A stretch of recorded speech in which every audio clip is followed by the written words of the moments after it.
আসসালামু আলাইকুম। নির্বাচন কখন অনুষ্ঠিত হবে তা নিয়ে রাজনৈতিক দলগুলোর মধ্যে টানাপোড়েন শুরু হয়েছে।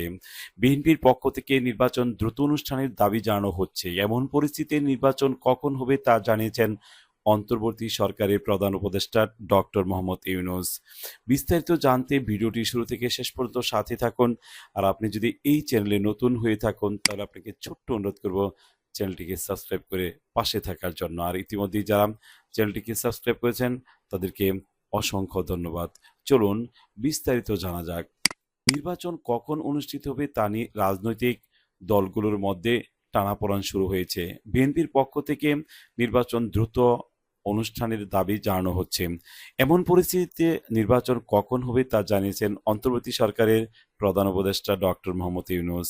রোববার ২৯ সেপ্টেম্বর জাপানের রাষ্ট্রীয় টেলিভিশনের এনএইচকে এর দেওয়া এক সাক্ষাৎকারে তথ্য তিনি জানান। ডক্টর ইউনূস বলেন, যত দ্রুত সম্ভব প্রয়োজনীয় সংস্কার শেষে নির্বাচনের আয়োজন করা হবে। নিউ ইয়র্কে জাতিসংঘের সাধারণ অধিবেশনে যোগ দেওয়ার ফাঁকে তিনি এই সাক্ষাৎকার দেন। তিনি বলেন, অন্তর্বর্তীকালীন সরকারের মূল লক্ষ্য সংস্কার কাজ ও যত দ্রুত সম্ভব জাতীয় নির্বাচনের আয়োজন অন্তর্বর্তী সরকারের মূল লক্ষ্য। তাদের দীর্ঘদিন ক্ষমতায় থাকার উদ্দেশ্য নেই। ডক্টর ইউনূস বলেন, আমরা এখানে দীর্ঘদিন থাকতে আসিনি। আমাদের কাজ যত দ্রুত সম্ভব নির্বাচন দেওয়া। আমাদের মূল লক্ষ্য হলো দেশ সংস্কার ও সুষ্ঠুভাবে নির্বাচনের আয়োজন করা। আমরা যত দ্রুত সম্ভব তা বাস্তবায়ন করব। অন্তর্বর্তী সরকারের ব্যর্থ হওয়ার কোনো সুযোগ নেই। ছাত্র জনতার অভ্যুত্থান, গত ৫ আগস্ট শেখ হাসিনা সরকারের পতন হয়েছে। এই অভ্যুত্থানের ভূমিকা রাখা শিক্ষার্থীদের উদ্দেশ্য করে তিনি বলেন, তরুণরা সফলভাবে তাদের চাওয়া পাওয়া উপস্থাপন করতে পেরেছেন। ডক্টর ইউনূস বলেন, ছাত্ররা ছাত্ররা জানতো তারা কি চায়। তারা তাদের সেই চাওয়াকে সফলভাবে উপস্থাপনা করতে পেরেছেন। নীতি নির্ধারণে তাদের মতামত ও চিন্তা ভাবনা জরুরি। আমরা বিষয়টিকে গুরুত্বের সঙ্গে দেখেছি।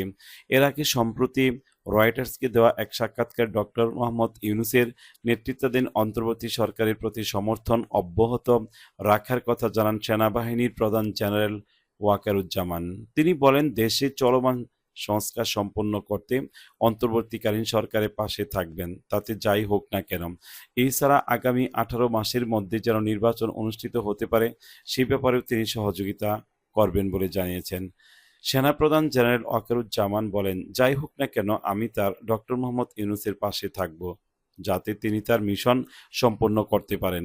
নির্বাচন অনুষ্ঠান সংক্রান্ত এক প্রশ্নে সেনাপ্রধান বলেন, আপনি যদি আমাকে জিজ্ঞেস করেন তাহলে আমি বলব যে একটি সময়সীমার মাধ্যমে আমাদের গণতান্ত্রিক প্রক্রিয়া প্রবেশ করা উচিত। সংস্কারের পর ১.৫ বছরের মধ্যে গণতন্ত্রের উত্তরণ করা উচিত মন্তব্য করে তিনি ধৈর্য ধরার উপর গুরুত্ব দেন। ভিডিওটি যদি আপনাদের ভালো লেগে থাকে অবশ্যই একটি লাইক, কমেন্টস এবং শেয়ার করবেন। আবারও দেখা হবে আপনাদের সাথে এ ধরনের ভিডিও নিয়ে। সে পর্যন্ত ভালো থাকুন। আল্লাহ হাফেজ।